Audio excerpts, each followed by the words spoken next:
Hi there, and welcome to the Folk My Life podcast. Each week we'll be sitting down for a chat with some of our favourite artists and musicians from the Folk My Life playlist.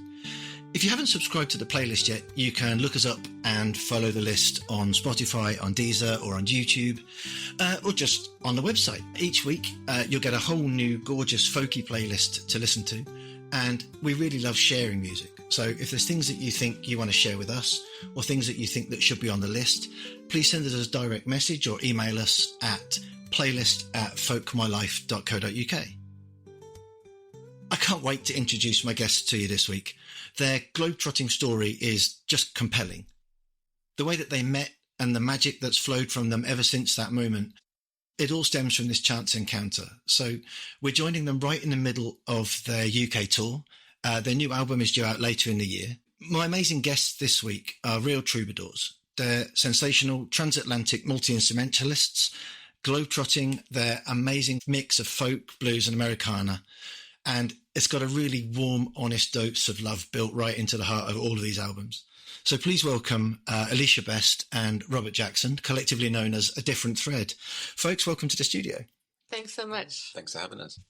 No worries. I'm sorry for waxing lyrical about your back catalogue, but it is such a joyous adventure. I would genuinely love to know, maybe we'll get onto it later, where some of those songs come from. But bit cliched perhaps, but I want to start at the beginning. Can you tell us a little bit about this chance encounter in Galway? What, 2016, 2015? 2016. 2016. Yeah, wow. It was the day after St. Patrick's Day. Okay.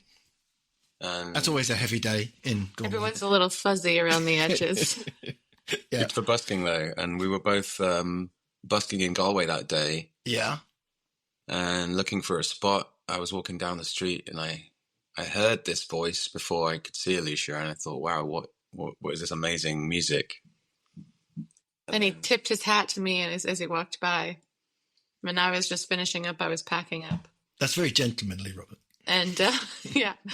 And then I walked up the street and he had started setting up with a friend of his and they were playing and he called me over and asked if I wanted to play. And yeah, we did this thing. I thought, well, she's not going to know any of these obscure folk songs that I know. I thought he's not going to know any of these obscure folk songs that I know. Turns out we knew all the same songs, but we ended up singing Big Yellow Taxi by Joni Mitchell. Of course. What a brilliant song.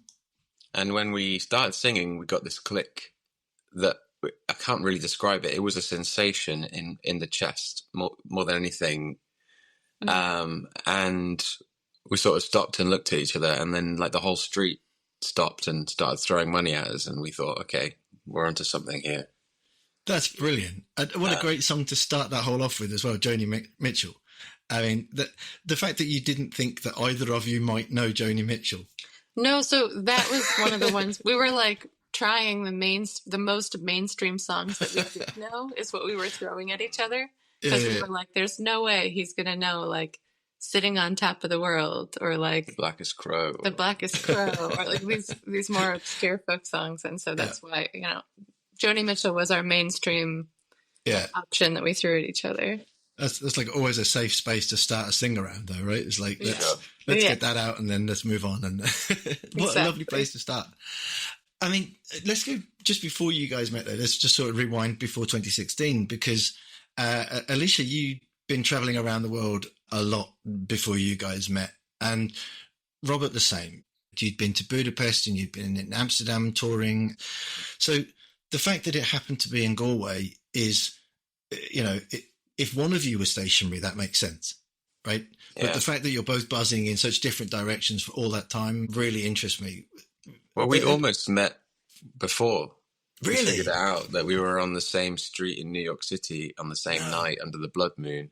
No way. But we were on 2015 opposite sides of the street. Now that's interesting, because is that the trip in New York where you were supposed to be with a friend of yours? Yeah. And you were sort of on your own in the end in New York? That's right. Yeah, a friend of mine couldn't come in the end. He had an accident. He's okay, but it meant that he couldn't fly. And so, I was on my own. All my plans had gone out the window. And so I was just there like, well, I guess I'm open to whatever comes my way, which turns out is a really exciting way to approach travel, because it allows you to say yes when opportunity comes knocking, and it can knock very softly sometimes, as you know. Yeah. But I was in Ireland because I was exploring being a solo singer-songwriter, and I was trying to play shows and put my music out there. And it was my first time in Ireland. And yeah, it was the busking that really drew me in. Okay. You know, there was these stories that you hear about how amazing the busking is in Galway. And it was before before the whole world came to a halt for a while there. It was like a really magical place to be a busker. Yeah. And I feel very lucky that we got to experience that together. Absolutely. I love what I can see, because if people could see you guys just constantly glancing at each other and grinning as you go back to this time, 2015, 2016, it's just adorable to see. I wanted to ask you, Alicia, had you gone, because you'd been to Guatemala when you were really young, right, doing some charity work, but I think you went back. Did you go back to play music before you met Robert or after? Because I couldn't work that out from your history. I didn't know that I was going back to play music. I had kind of quit a band and quit a bad situation in North Carolina where I was living at the time, and basically instead of trying to pursue, I kind of started trying to pursue a restraining order against my ex at the time, and the police basically said it had to be a little more advanced, a little more exaggerated, and more frequently. The things had to, and so that if I could just wait a couple more months and things might exacerbate. And I was like, I'm not going to do that. I already don't feel comfortable. And I missed Guatemala, and I'd wanted to go back for a long time. And so I went back. I thought I might work for the same organization again for Safe Passage. And I did a couple volunteers days of like cleaning up stuff for them, like helping them with their garden and their library. Mm-hmm. But I brought my instrument down because I was going to be writing. That's what I thought. I thought I'd just be writing songs. What instrument was that? Was that your baritone uke? Or? It was baritone ukulele, yeah. And I was 5 days in when I'd already gotten 5 gigs, and I hadn't even asked anybody. Like, one time I was just walking around with my ukulele, and this woman came running out of the shop, and she was like, "My band's canceled for Monday. What? Like, can you do 2 hours?" And I was like, yeah. And I'd never done more than half an hour on my own with my own material, but I was like, totally. And so then I started working up. I went to a park and I started working up some more songs, and someone saw me playing there, and they were like, "Do you want a gig on Thursday night?" And then a guy who I'd known from before, a piano player from New Orleans, but he's lived down in Guatemala for a long time. He got me a couple regular gigs, like once a week gigs. And yeah, I'd been there for 2 weeks when I had a night, every night of the week I had a gig. And then I just could perpetuate. That's incredible. I wish we had the hunger for live music in the UK like that, where you could sort of walk around with an instrument and people drag you into bars and restaurants to entertain people. And so how did that first gig go? You had like half an hour of your own material and 2 hour set to play. Was it half an hour of your own material and then 32 versions of Big Yellow Taxi? I've never actually worked up a version of Big Yellow Taxi. I did a couple of covers. I did Gautier's "Somebody That You Used to Know." I did it with just 2 chords, I think. Or maybe I threw a third one in for the chorus. I had more songs written than I had chords to them. So mostly what I was doing was just putting chords to my songs and just being like, and I did repeat maybe 3 songs, maybe like the first 3 songs I did as my last 3 songs too. But it was a restaurant, no one was there the whole time aside from the bartenders. Get through the first covers and hopefully that they've reseated everybody. Yeah, trying to work out how to fit everything onto experience. Guatemala, I mean, Antigua, Guatemala is a really unique place in terms of the type of tourism it is, and how, so there's like a rotating cast of people coming through. Even though it's a small city, there's no way to oversaturate, because like someone has to really go out of their way to see you for more than one show. It's not going to accidentally happen. Yeah. I love that. And that genuinely sounds like sort of almost by accident for you, that became a bit of an incubator for, you know, whatever came on after that. You know, that kind of openness to play on a street corner or in a pub, or to whoever's listening and whoever's going to fill your hat. I genuinely love that. And that, I think, perhaps is what appeals to me about some of the earlier albums, because I wanted to talk about your sound a little bit for people that don't know a different thread and they don't know necessarily what you put out. How do you actually describe your sound? We tend to say it's folk, country, transatlantic, Americana, British Americana, alt country, alt folk. That's quite a complicated soup, right?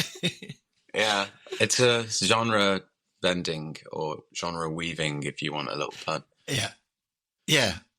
It's funny. A lot of people have a hard time like pinholing what we are doing or pigeonholing what we are doing and saying, oh, what is it? What do we call it? But I don't really feel like we're pushing the envelope very far. It's familiar. We started saying it's cozy. Yeah, it's I love that. Songs for healing as well. Yeah, I love that. Songs for a brighter future is another thing that we've been saying, because we do try and spread the message of being a good person and being kind to each other and yourself. Yeah, that's a really nice way to sum it up, actually. I'm gonna jump straight in and play a song. You've been so kind as to share a couple of your recordings with us to include in the show. So I'm going to play a track, first of all, from your new album. Can you tell us a little bit about Come On Home, Molly? And then we'll play that, and then we'll talk about it a little bit more afterwards. So absolutely. Yeah, I wrote Come On Home, Molly when I was experiencing, or when it was based on some poetry I'd written when I was experiencing a friend breakup. Okay. And I'd never had that happen to me before, really, it felt new and different and without any sort of closure or explanation. And as I was writing about all of that and going through all the different emotions that were coming up, I realized that at the bottom of all of them is just love. And that I still had love for this person, and that wasn't attached to any sort of expectation. So I didn't love them if they came back. I didn't love them if they gave me an explanation. I just loved them. Mm-hmm. And they could live their separate life, or they could come back into my life at any time. And I'm open to that.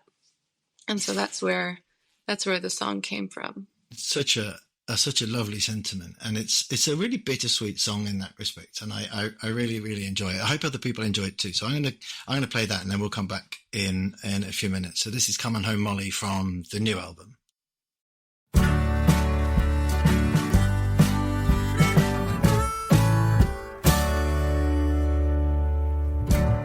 Used to write letters, whatever happened to letter writing?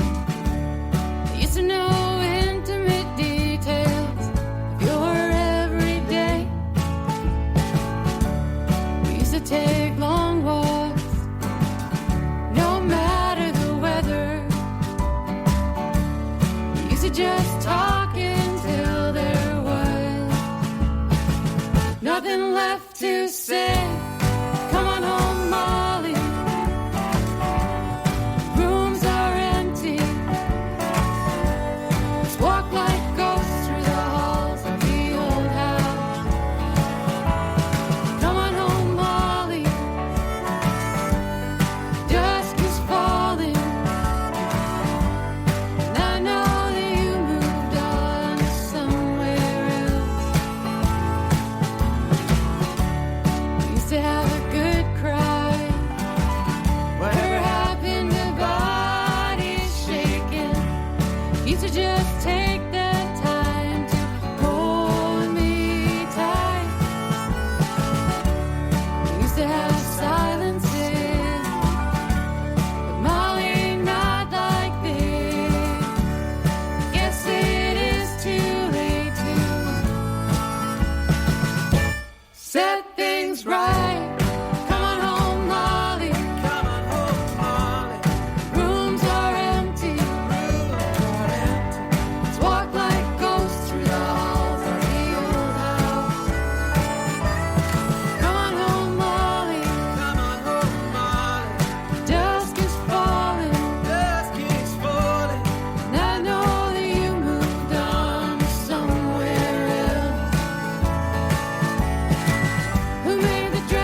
Oh, I love that song so much. How on earth do you tour that? Because there's too many instruments for two people on that song. We make a pretty big noise between the two of us. And here in the UK, most of our gigs, we are joined by a bass player, Mike Seal, out of Birmingham. He's great. Yeah. Yeah, I have my suitcase drum kit and the fiddle, and Robert's got his guitar and harmonica, and we both sing. We played a gig down in Mexico one time, and there was a man who was blind in the audience. And apparently throughout the show, he kept turning to his wife and saying, "But there's 3 of them now." And she would be like, "No, there's still just 2 of them." So it's true that we are a greater than the sum of our parts. Well, the electric guitar would be nice. We don't have a lead guitar player that tours with us regularly. We play with lead guitarists here and there. Yeah. And so when we're playing shows as a duo or a 3-piece, I'm kind of filling in that role with the harmonica. Yeah. Between the vocal lines of the chorus, kind of mimicking what the guitar does, but on the harmonica. Okay. Yeah. That harmonica just brings everything back to that kind of roots Americana sound that you guys were talking about. There's some Guthrie in there somewhere. There's Pete Seeger in there somewhere. There's, it's all just kind of molded together. And we were talking about folk earlier, and it is Americana and roots and, sort of a little bit country to at times, but all of that, if you go back to that kind of 40s to the 60s kind of folk revival in the US, that was just folk. People just called it folk, even though it had all of these different sounds kind of woven into it. And I love that about what you do. Can you tell us about developing this album and tell us what you've been up to for 3 years? Because it's 3 years since you brought out Call of the Road. Yeah. So what's the last 3 years been keeping you busy with? We've been through a huge amount of change, an enormous period of transformation, personal growth. Okay. We relocated to the States, which was a big thing. We finally applied for a green card, and after 3 years of waiting, that came through. Yeah. I have to ask you about that, because how you didn't relocate to Litchfield.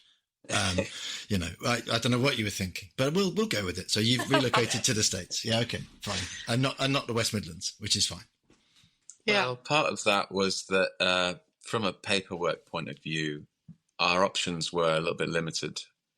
And moving to the United States was the obvious option with what we had to work with. And so we went and did that. And actually the music scene where we are is phenomenal in North Carolina, and it's been very welcoming. So we've been putting down roots. We've been going out and meeting other musicians and artists in the community, hosting events, and we did a Kickstarter for this album last year. Not only that, we've been writing songs and sharing them with our Patreon.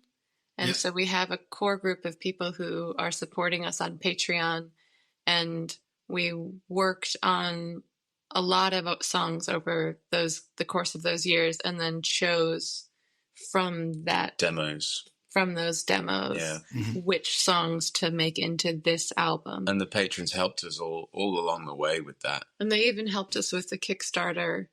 And last fall, we were able to raise $20,000, which is a huge amount for us. It's the most we've ever tried to raise.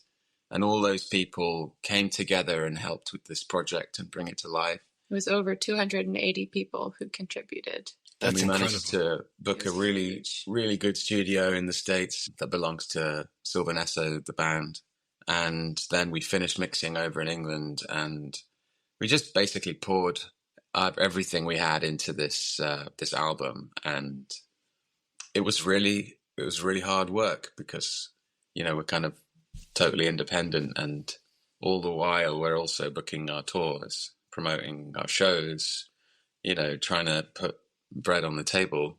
And it turns out the more work you do, the more work you have to do. Yeah. Yes. That's so what true. We're learning. It's just the more you do, the more you do. Yeah, that's totally true. And It's so difficult when, I mean, the tour that you scheduled for yourself in the UK, having that dual nationality is great because it gives you the freedom to spend quite a lot of time doing, you know, a long form tour like you have. It's almost 3 months between the beginning of your tour and the album launch, right? So trailing those songs from the album, I wanted to ask you how they're going live because people are hearing them for the first time live. And I love that about your tour, that you have to come if you want to hear the new album, right? Yeah, that's part of what we wanted to encourage people in this country. It's hard to get people to come to live shows. And we thought if they can only hear the songs at the shows and if they can perhaps buy a pre-release copy of the album on vinyl and CD, then they'll come out. And they're coming out and it's great. And so people are connecting emotionally. There's been quite a lot of tears, but good tears. People coming up to us at the end and wanting to talk to us in depth about their life and how this song suddenly unlocked something for them. And people dancing and like hugging and people mixing with other generations, Gen Zs and boomers kind of like huddling together over a song. It's powerful stuff. Yeah. And that's exactly what I meant earlier, I guess, when I said it's all folk, is because that is the heart of folk music. I've talked about it. I think I've said this phrase now in every single episode of this podcast I've recorded already, which is that it's the magic that happens when a bunch of strangers sit in a dark room and kind of sing a song, right? And if aliens descended from Mars and looked in on that room, the same as yoga and Pilates, they would look at it and go, these are a weird bunch of people. Right. You know, if you just saw it for what it was, it's odd, but that folk magic that happens in a small club above a pub, you know, if you ever go to, you know, some of the really small folk clubs around the country, which I know you do because I've seen your tour list, it's such a special experience. And that you guys just create this gorgeous space, which people feel that they can access. And that's really good to see that still happening because that's wonderful. Joni Mitchell wrote in her autobiography that her favorite type of show to play is about 30 to 40 people. Yeah.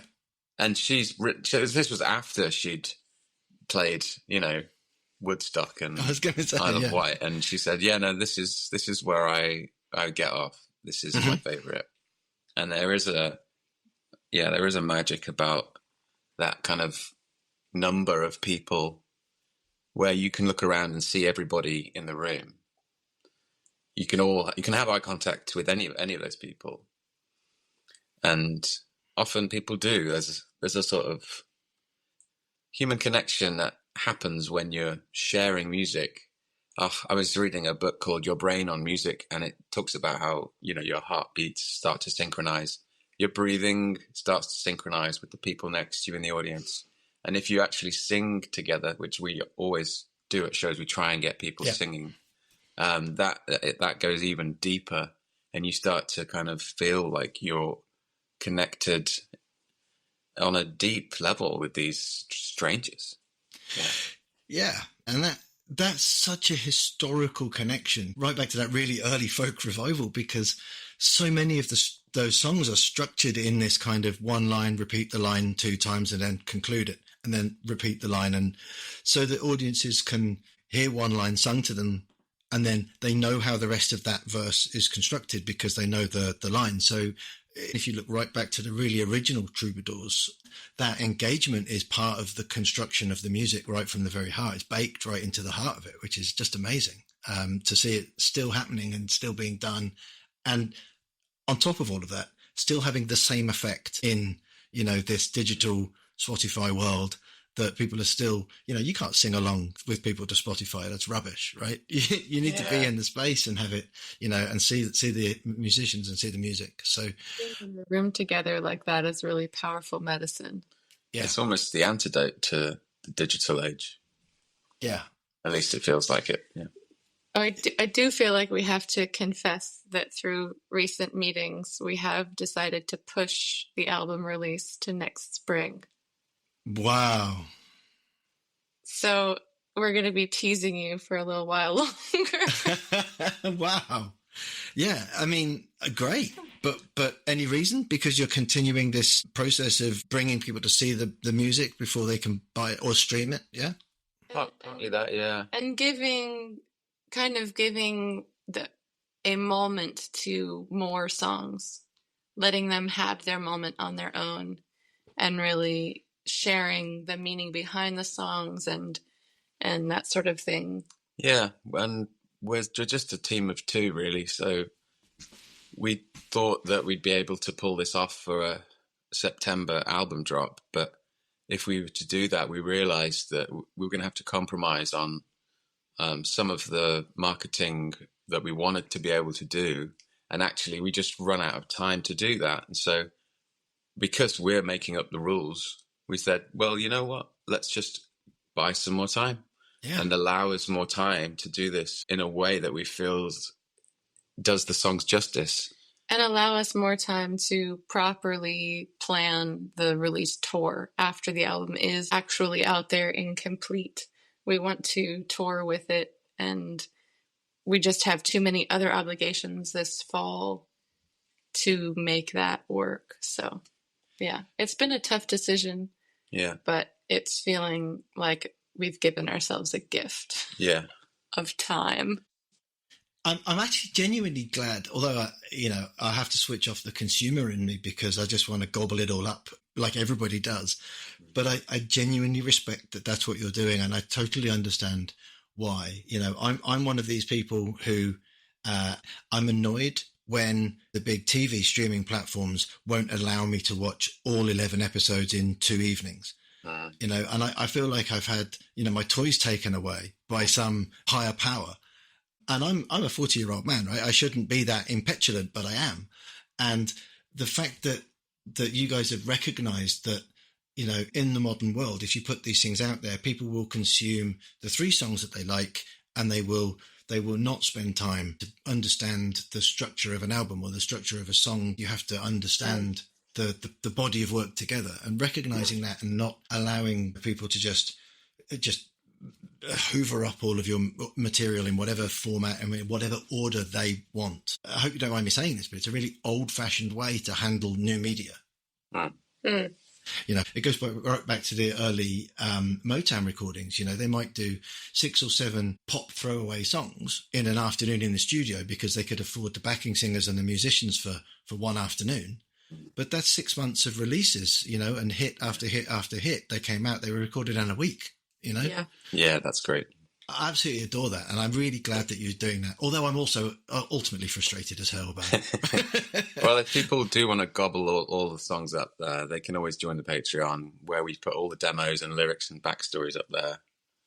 And that's the point. That's exactly the point. Genius plug. You can come to a show and you can get a pre-release copy. Get yourself a vinyl, Absolutely. That's absolutely perfect. I want to talk about some other bits and pieces. I want to talk about printing T-shirts, and I want to talk about your merch table. It's something I'm obsessed with because not many people have CD players, but people listen to music online. People want to take something home and look at it while they listen to your music online. So I want to talk about your merch table. But before I do, can we play a song from your last album? Can we play something from Call of the Road? Absolutely. I think I want to play the title track from that, actually, because it's such a gorgeous, gorgeous song, and I'm completely in love with it. But it was the Call of the Road album, I think, that you were printing T-shirts at the gigs. Is that right? Are you still doing that?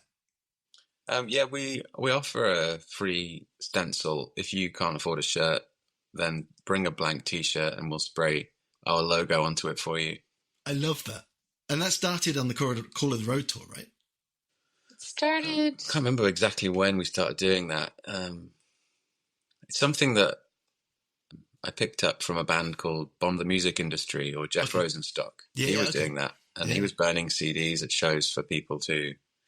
And I had a kind of punky band out of Durham, North Carolina, when I was a teenager, did similar stuff, did screen printing onto shirts at gigs. I think we started doing it last year properly, didn't we? Yeah. So it was in between the albums, kind of, Brilliant. Well, that's a nice little sort of echo back to Call of the Road. But let's squeeze that in right now. So this is Call of the Road from the last album of the same name, which was released in 2022.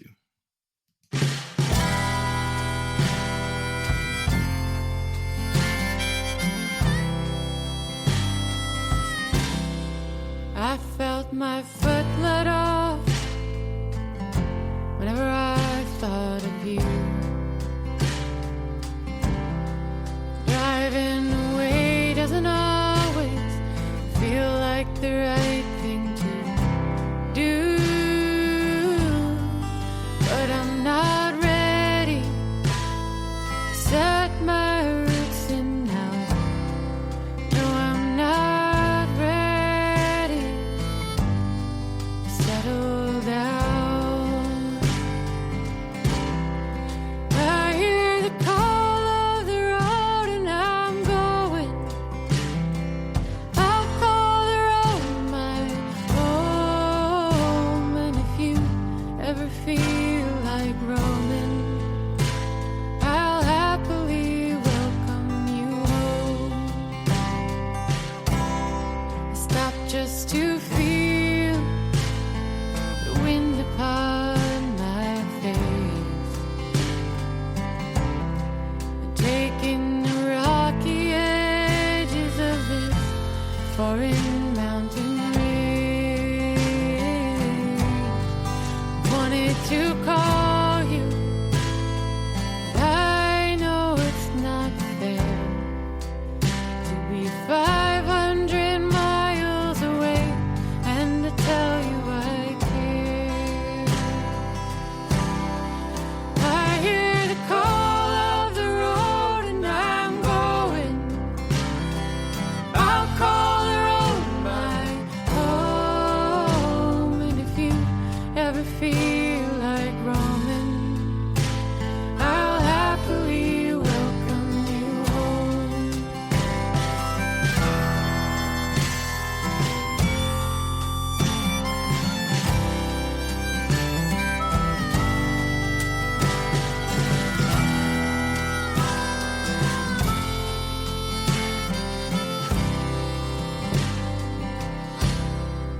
I saw a picture of you with a lover, your smile so bright.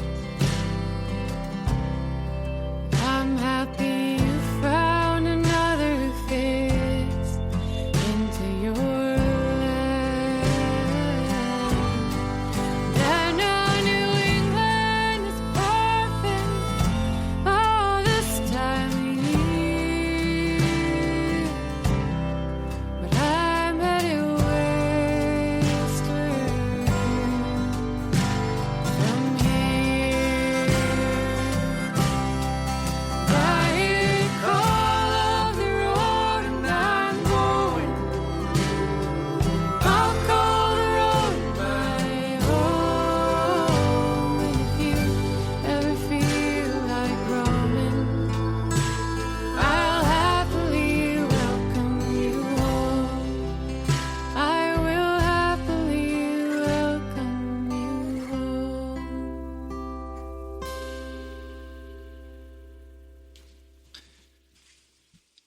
That's such a gorgeous song. I could have picked anything off that album, but that's one of those songs that just keeps sticking with me, and I have to I sneak it on every now and again because it's just wonderful. Can you tell me about where that came from? I mean, is that your writing, Alicia, and your music together, or?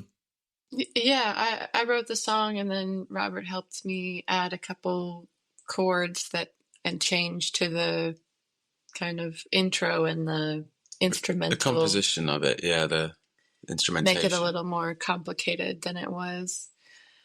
I first started writing that song when I was leaving North Carolina at one point, and it started being about my mom, and then it kind of changed over the course of time. But Wow, just so way back in Durham. Yeah, it was a visit home, and they never felt long enough. Okay. And I was driving up I-95 up to DC, New York area, I think. And just remember that lyric came to me if I felt my foot let off, just as I was thinking, as I kept thinking about my mom, my foot kept like easing off the gas. I was like, no, you still have to leave. You still have to keep going. You've got somewhere to go. And it just kind of became a theme of that autumn that time when I wrote it, there was a lot of goodbyes that were just hard, and saying and wanting to pick up that phone and say, you know, I'm here for you, while being somewhere else entirely, and not actually being able to be there in the ways that you can always show up for friends when you're in the same space as them. And yeah, that's what that song kind of came out of. And we found a home on the road. My mom actually ended up visiting us on our home on the road. She's toured with us in Ireland and the UK. That's brilliant. I love that. So the song was originally, was it in 4/4 when you were in? Was it in 3/4? Originally, it was A waltz. the chorus was a waltz. That's how it was supposed to be. And we put it in 6/8, which kind of was the last sort of piece of the puzzle, wasn't it?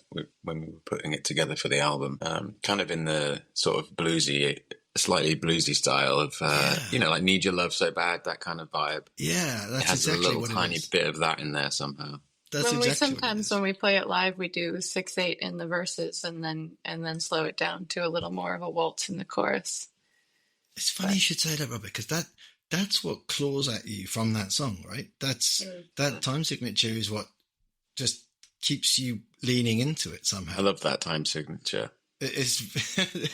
I'm glad you've mentioned that, because it really does make a huge difference thinking about it that way. I did say we were going to talk about your merch table, and I've sort of blown myself off course of it because I'd forgotten how much I love that song. So, Thank you. Are you still making pottery? Are you still potting? I made a batch of mugs, partially for our rewards for Kickstarter. It was one of the levels. Yeah. And I thought I made 27. Yeah. So we can sell it at least up to 27. And then I think we did about 16 through the Kickstarter. Yeah. And then my mom is a potter. That's what she does. She's incredible. Sarah Howe out of Durham, North Carolina. She sells at the farmer's market. Okay. And she's amazing. I glazed them, but she fired them in her kiln. Uh-huh. And then when they came out, she said, they're all done. And we had just gotten back to North Carolina. And I went to go look at them. And there were 42 of them. They multiplied. They multiplied. Somehow I made 42. So we don't have any of them with us in the UK, but we are selling them at gigs in North Carolina and stateside, because they're a bit bulky to carry around. The postage is extreme, yeah. We sent some to Germany, to the UK, to the Netherlands, and to parts of the US for our Kickstarter folks. And Sarah Howe also made some guitar slides for us a few years ago. Yeah. Which I use on the album and use them at shows. It's a ceramic slide. I was going to say, like a ceramic slide. Yeah, they sound amazing. Kind of somewhere between glass and metal. They're nice and clear and clean, but with a deep resonance. Yeah, like a softer, because it can be a bit bright, the metal ones, but yeah, I love that.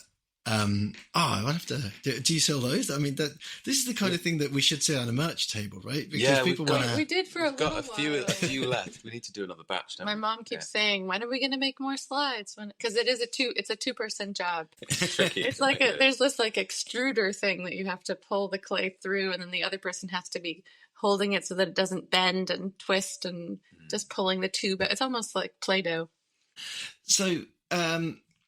This whole handmade thing for you guys, and this push to make things honestly and in the right way with good ethics and good morals, that's something that's been important to you guys for a long time. That shows up throughout your work, right? Yeah. Can you tell me a bit about that and about how you represent that? Yeah. The throwaway culture has always bothered me. During my illustration degree in Bristol, we had to write a dissertation, and I wrote mine about bottled water. Okay. And they said, "This is very interesting, Robert, but how does it relate to your illustration degree?" And I know I was finding that these companies were doing things like, drink this water and you'll stay young, or this is like volcanic mountain water, and then looking into the effects that the plastic bottle would have on the environment was just, I couldn't sleep at night while I was writing this thing. Mm-hmm. And so I kind of fell into like going to protests in London at the Green 360 Day, started trying to take on activism in my day-to-day life, against things that were harming the environment. But I got a bit fatigued with it all and kind of found that it was getting harder and harder to talk about it with people, because it just felt like banging my head against a brick wall. Mm-hmm. And so when Alicia and I started collaborating, it wasn't a plan that we would do this. It just kind of came about as a result of what we stand for and what we value in life, We started looking into like getting our first t-shirts printed and looking at the options. And within our budget, there wasn't anything that was sweat-free or organic or, just any of these things that are what we would want to put out into the world if we're making something from scratch. And so we thought, what are our options? It doesn't make sense to exploit people on the other side of the world just to get our band logo on a t-shirt and try to make some money off of that. And so I remembered this punk band from my hometown that had just upcycled all of their t-shirts, and I just said, like, let's go to the thrift store. Let's go to the thrift store. Let's go to the charity shops.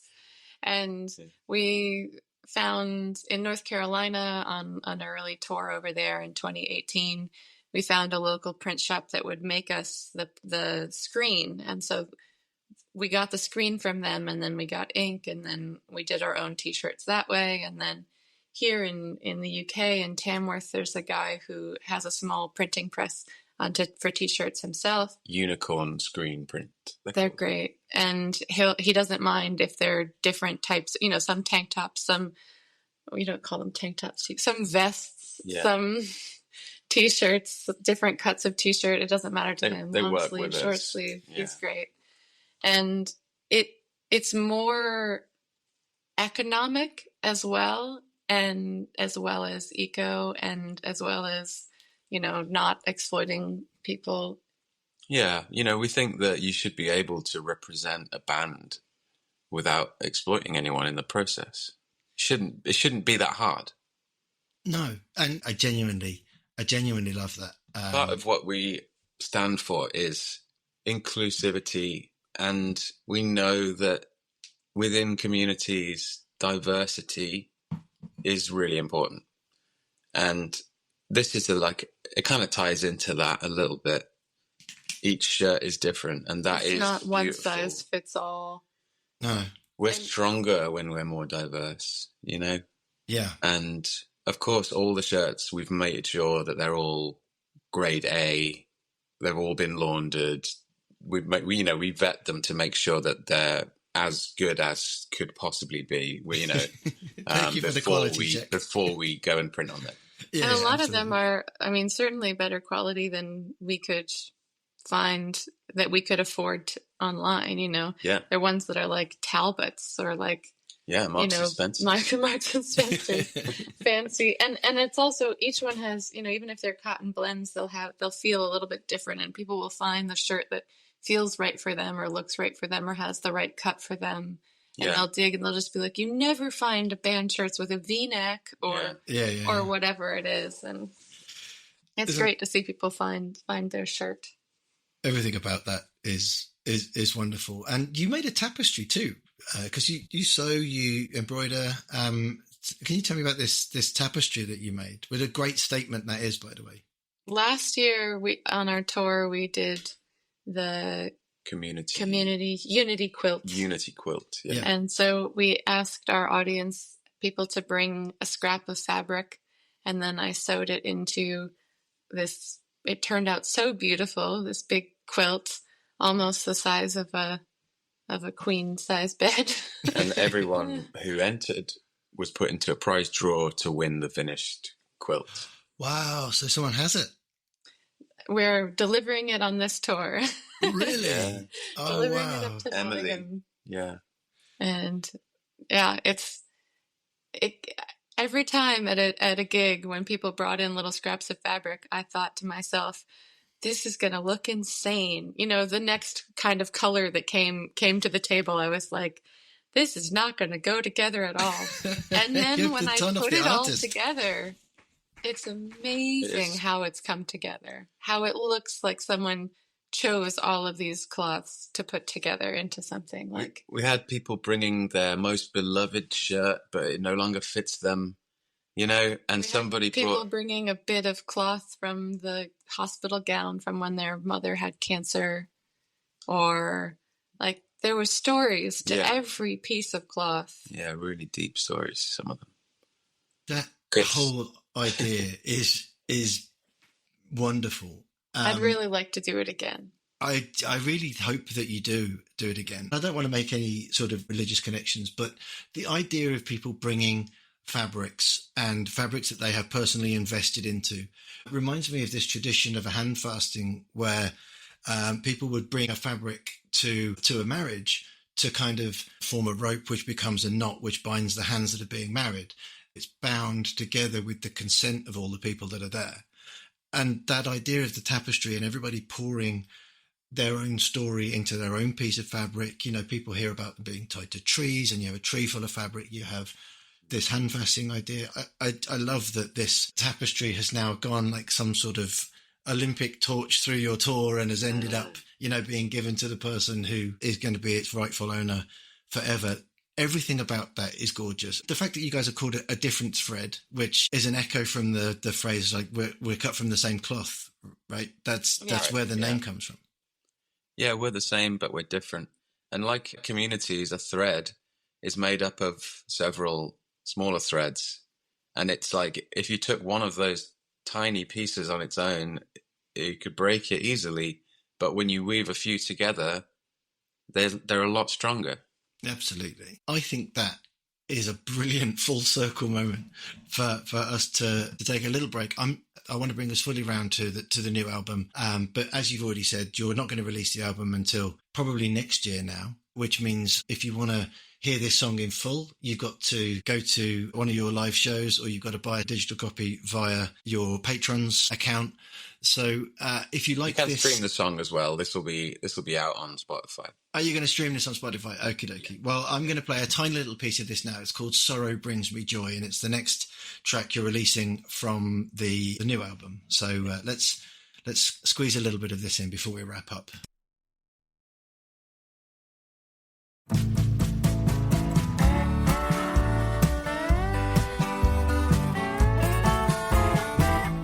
Woke up on the wrong side, at least I'm not dead. Saw one bagpipe of sorrow, thinking I could use some bread. Good morning, Mr. Magpie. How's your wife today? Even sorrow brings me joy. Even if tomorrow brings me the blues today, sorrow brings me joy. Took a walk in the sunshine. When will I learn? Keeping on the sunny side always gets me burned. You're sitting in the shade now, throwing it at me. But today, even sorrow brings me joy. Even if tomorrow brings me the blues today, sorrow brings me joy. Oh, you see, I'm teasing myself now because I just want to keep playing this, and it's such a great song. I'm almost looking forward to finishing recording so I can go and listen to the rest of that because it's brilliant. Thank you for letting us share some of these songs on the podcast recording. It really means a lot to me that you've allowed us to do that. We're going to talk quickly about some of your other songs. I'm going to ask you for some song suggestions before we do. A couple of things from your own collection that don't get enough attention, things that you would like people to go back and find. If they've discovered you for the new album, what would you recommend from something really old that really means a lot to you? I think that from our first album, there's a song at the very end. It's called I'm not good with words. Not good with words. Not good with words. Yeah, it's like a 2-chord classic Alicia song, 2 chords. It repeats, but it's slightly different every time it does. And it's got this string section in the middle that was arranged by a Durham-based musician, Pippa Hoover, who plays with Honey Magpie. And I just lose myself when I listen to it. It's transporting. It puts me in a weird trance. And for me, that's something I look for in a song. If I get to the end of the song and I go, what the hell just happened for the last 3.5 minutes? Then I know I have to listen to it again. And for me, that one does it. I barely did anything on that recording. I just played the guitars.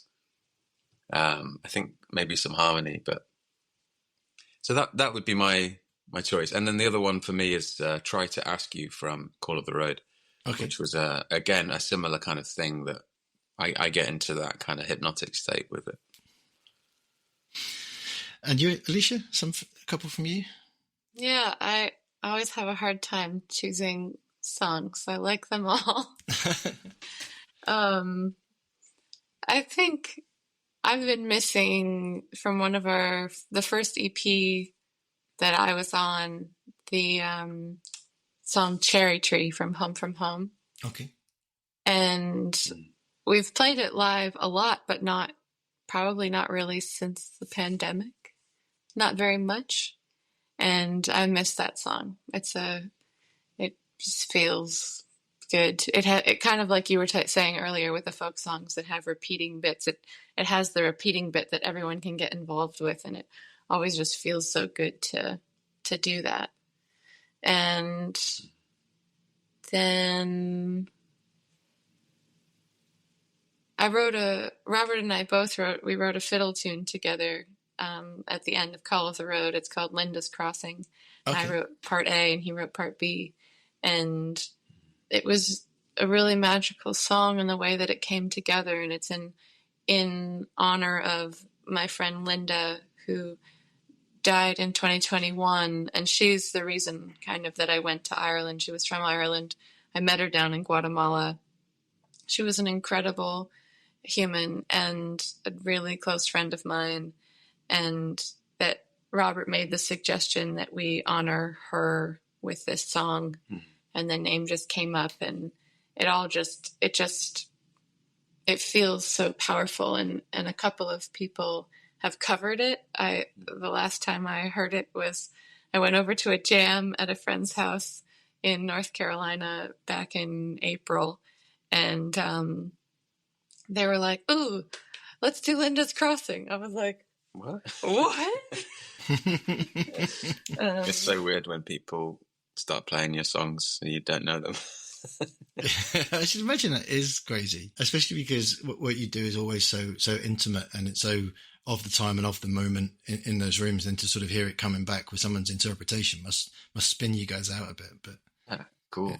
Yeah. And Fairfeld, a local duo that recorded with us on that song and that album on Call of the Road. They're from Litchfield here. They're incredible. And I know that they sometimes do a version of it as well, and especially at jams and stuff. I love that. I'm going to be stingy. I'm going to give you one song each from others. So something that we're going to stick on the list alongside all your other stuff underneath the podcast. So what would you recommend? Alicia, you go first. All right. I am going to recommend, I always say her name wrong though, so you're going to have to help me. The Barrel. Oh, Aldous Harding? Aldous Harding. The Barrel. The Barrel. Great tune. Wow. How come? Because I could just listen to it for days. That's what I'm hoping for. Okay, that's brilliant. Yep, I don't know it. I'm really excited to hear it now. And Robert? There's a song by the Deslons called Throw Another Cap on the Fire.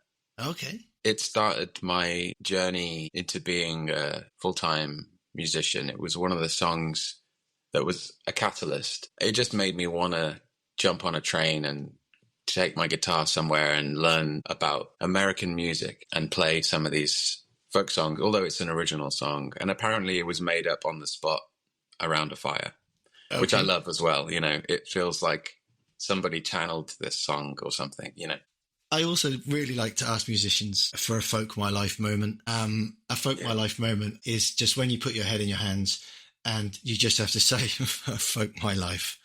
And I'm hoping that you guys have got one either collectively or independently, but yeah, we've got one. Yeah. Would you share it with us? Yeah, it was one of these moments where I think we got to know each other, you know, a lot in a short space of time. It was very early on in getting to know each other. Just a week or two after we met, I think. We'd gone to the Aran Islands off the coast of Galway as a group of small islands. You catch a ferry and you can do a day trip, but we decided to make a week of it, I think. And Robert had brought his little busking amp with him to Ireland, and so we could do some busking. This was over a month after we met. I had this bag and it had everything I needed in it. My harmonicas. All of his harmonicas. He has quite a battalion. My clothes, my busking equipment, my busking money, my phone, you know, everything that I needed, essentials basically. And it's all on this little like wheelie cart. So we're on the boat, on the ferry. Strapped onto the wheelie cart. And they put the luggage on the deck. And as we're disembarking on the harbour, what happened? They said... The guys who ran the boat... The guys who ran the boat were just like, pass it up. Yeah, they said, pass the trolley up. So we passed the trolley up. And as we did, my bag with all my stuff in it... No, the whole thing. The whole trolley. No, it was just the bag. The amp stayed on. Oh. The suspense is killing me. The bag fell off the side of the boat. No. Out of view. And I just looked at Alicia and I think I just shrugged and went, oh, well. He just looked at me. Into the sea. Well, it was smiled. Like, fuck my life, but also... there's nothing I can do. There's nothing. We were just like, there's nothing we can do. So actually into the sea? So then... It was actually... I gave up on it, and as we crossed the boat, we realised it was wedged between the boat and the harbour wall, way down, just about a foot above the ocean. Oh, no. And so using a long stick and a hook, one of the boat workers managed to grab it up. And pull it back without even a drop of water getting on it, which was a huge bonus because I'd basically written it off at that point. It was really funny. He was having a hard time, like he had gotten rid of them. They had already disappeared. He had already had to rip them from his heart. He was like, I don't even need to look in that bag. I didn't even want the bag at the end of it. I thought I've already detached from this stuff now, but here it is. So grateful to still have it, and that he had all his harmonicas and still play those harmonicas. Yeah, such a brilliant story, and thank you so much for sharing it. It must have been absolutely heart-wrenching to just see it disappear, and I love how quickly you're ready to move on. I think that says so much about. Well, I think having Alicia there made things a lot easier. Yeah. You know. I didn't mind we were going to get through this together. Yeah, I didn't mind that I'd lost all that stuff because we had each other. Oh, you know what? That's such a great way to end. How adorable is that? And that just sums up you guys so much. Genuinely, thank you for spending so much time talking to me. I've really, really enjoyed our chat, and I can't wait to share this episode with everybody. How do people connect with you? We can get a gig list and tour dates on your website. What's that, please? adifferentthread.com. Nice and easy. If they want to support you on Patreon, can they get to Patreon through your website? So is the website there's a tab on our website where they can go and click on that and check that out. We're on YouTube, Spotify, and everywhere else as well. Brilliant. So album launch is now 2026. We're looking at May. Okay, so long way in the future. So plenty of time for us to be excited about that and to get to see you somewhere. Drip feeding you all the way. Exactly. Absolutely. I love it. Thank you genuinely for spending so much time with us and for being so honest and open. It means an absolute huge amount to me. So thank you so much. And it's been great to talk to you both. Really good to talk to you, so much. Andrew. Thank you so much. Oh, well, there you go. Thanks for listening. Thanks for spending some time with us. Please subscribe to the podcast. You can do that by clicking the subscribe or follow links on your screen. You can also follow our weekly playlist, or you can go to the folkmylife.co.uk website where you can find our weekly blog posts. You can find links to all of our podcasts and some gig reviews and some tickets to some live events we've got planned later in the year. Thanks for spending some time with us. Please share this with your friends. Tell anyone you know who might be interested in a different thread or the Folk My Life podcast. But until next week, take care, and I'll see you really soon. Thanks for listening. Have a great week. Bye-bye.